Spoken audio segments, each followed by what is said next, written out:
The night was unusually quiet, the kind of quiet that feels heavier than silence. James sat alone in his New York apartment, sorting through the last box of memories from his father's old home. His father had passed away just a week ago, and though they hadn't been close in the last few years, grief always finds a way to sneak in through cracks you thought were sealed. In the corner of the box, wrapped in a faded piece of cloth, was a letter. The paper was yellowed with age. On the front, in his father's familiar handwriting, were just 3 words: "For my son." James hesitated. It had been years since they had truly talked. Not the surface level, "How are you?" but the deep conversations they used to have when James was a child, when his father was still his hero. He unfolded the letter. His hands trembled slightly.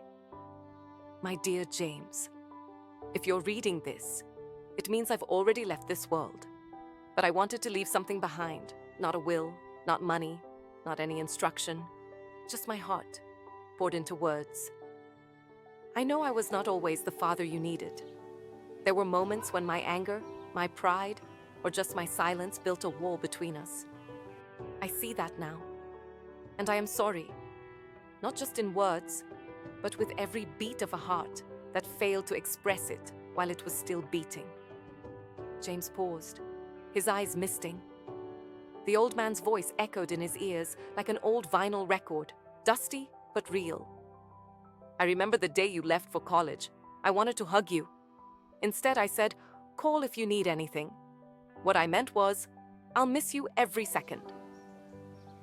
I wanted to say how proud I was when you got that job, when you bought your own place. But I stayed quiet. I thought silence made me strong. I was wrong. Silence is just absence, and I was absent for too long. But I saw you, James. Every step, every stumble, every success. And I was proud. So proud. I hope someday, when you have your own child, you'll say the things I couldn't. Hug tighter, speak kinder, stay softer. Don't wait for a letter like this to say what needs to be said today. I love you, son." "Dad." James held the letter close to his chest. There were no tears, not now. Just warmth. A strange warmth that felt like his father had come back. Not as a man, but as a memory that finally found peace. He stood by the window. The city lights below flickered like candles. And for the first time in years, James whispered into the night, "I love you too, Dad."